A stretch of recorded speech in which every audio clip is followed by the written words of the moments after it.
Oke teman-teman, balik lagi dengan gua Lang di channel Kireo Restore. Di video kali ini kita akan membahas sebuah PC yang baru aja selesai gua rakit cuy.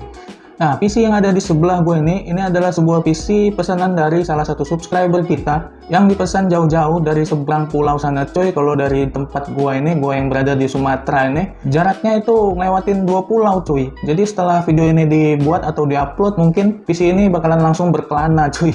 Menikmati perjalanan yang sangat jauh. Jadi PC ini tuh dipesan oleh salah satu subscriber kita yang udah jauh-jauh pesen dari Pulau Kalimantan cuy, yaitu tepatnya berada di Kalimantan Timur.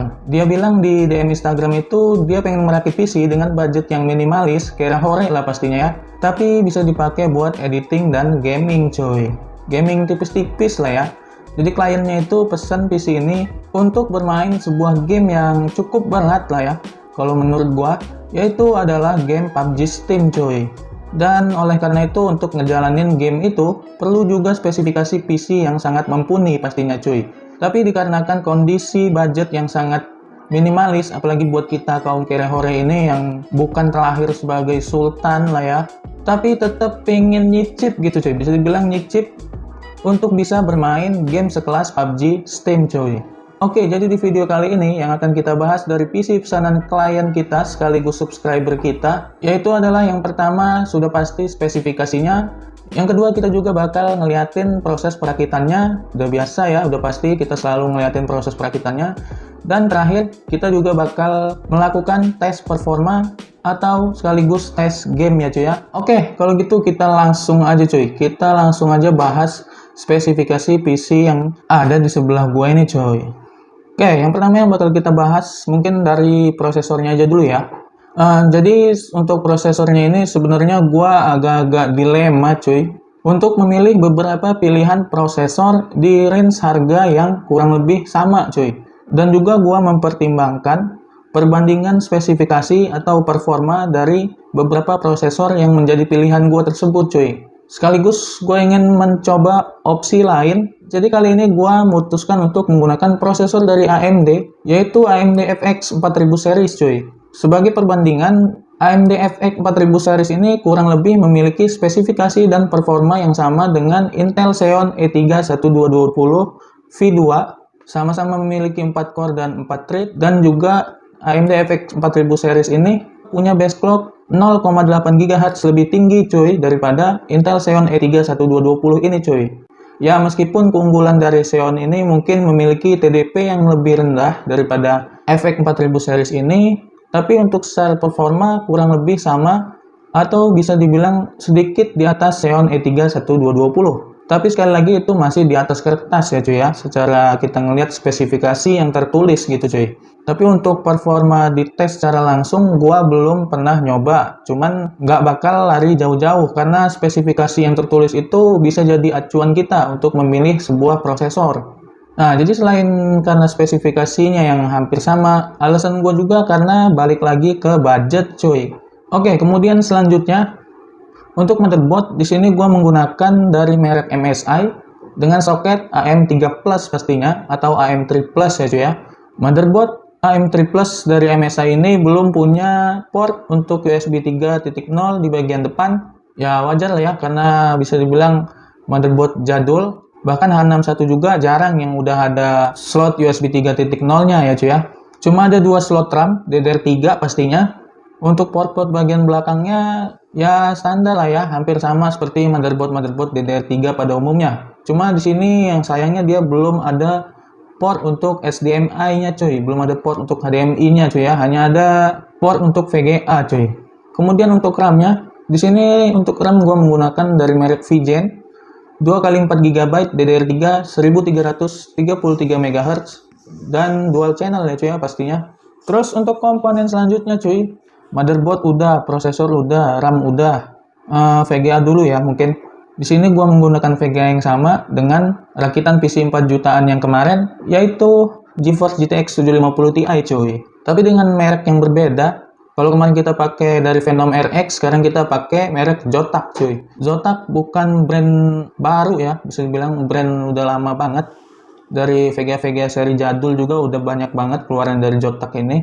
Sedangkan Phenom RX ini bisa dibilang lagi baru-baru mau naiknya ya mungkin untuk di Indonesia. Tapi untuk spesifikasinya kurang lebih sama lah ya. Sama-sama 2 GB, 128 bit, GDDR5 itu untuk spesifikasi intinya ya, jelas sama. Bandwidthnya juga masih di kisaran 80 GB-an untuk GTX 750 Ti ini. Selanjutnya, karena AMD FX ini terkenal cukup panas cuy, jadi di sini gua nggak mau ambil resiko. Jadi gua menggunakan cooling yang cukup bagus, yaitu PC Cooler GI X4SD cuy. Walaupun dia nggak RGB cuy, cuma untuk desainnya itu bagus banget. Dan juga secara build quality-nya itu nggak terlihat seperti cooler murah cuy. Dan untuk performanya nanti bakal kita lihat juga ya berapa suhu si prosesor ini. AMD FX ini terkenal prosesor yang cukup panas cuy, jadi nggak bisa kalau menggunakan cooling standar AMD, terutama yang standar-standar banget itulah ya. Terus untuk storage-nya di sini gua menggunakan dua jenis, satu SSD SATA berkapasitas 128 GB dari S-Power. Kemudian gue juga nambahin harddisk sebagai penyimpanan data berkapasitas 500 GB dari merek Seagate cuy. Seperti biasa kita gesin banget ya dengan kita PC menggunakan harddisk dari Seagate ini. Kemudian komponen yang juga nggak kalah penting untuk sebagai penyuplai daya atau sebagai jantungnya dari sebuah PC. Di sini gua menggunakan power supply dari brand yang udah cukup terkenal, yaitu dengan merek Corsair seri VS450. Udah jelas ya, 450 berarti 450 watt yang sudah bersertifikasi 80 plus bronze pastinya. Sayangnya PSU Corsair VS450 ini dia masih menggunakan kabel yang dibungkus selongsongan gitu cuy. Jadi di dalamnya itu masih kelihatan ada warna-warninya. Ya walaupun nggak berpengaruh di performa, tapi sedikit mengurangi estetika dari PC-nya cuy ya. Kalau kabelnya itu belum flat, belum warna hitam, tapi masih warna-warni. Sedangkan casing yang kita pakai kali ini kan hitam, terus coolingnya juga hitam, motherboardnya hitam, VGA-nya hitam, temanya full hitam. Sedikit agak keganggu meskipun nggak terlalu kelihatan jelas sih waktu ditutup kaca kayak gini. Kabel dari PSU-nya itu nggak terlalu kelihatan ya cuy ya. Jadi nggak terlalu masalah lah ya. Untuk performa dan kualitas, jangan ditanya, dari brand Corsair ini udah cukup bagus lah ya. Selain FSP kan, Corsair juga termasuk brand produsen power supply yang cukup bagus. Terakhir untuk casingnya, di sini gue menggunakan Phenom RX Arasaka. Ini yang black. Kalau di video yang pertama kali gue upload di channel ini tuh Phenom RX Arasaka juga, cuma itu yang versi white-nya cuy. Yang versi white itu sedikit lebih mahal, kalau nggak salah beda 50 ribuan. Karena gue pikir beberapa komponennya ini hitam-hitam, jadi gue pilihin casing yang warna hitam juga cuy, biar terlihat apa ya, mungkin sangar lah ya bisa dibilang gitu.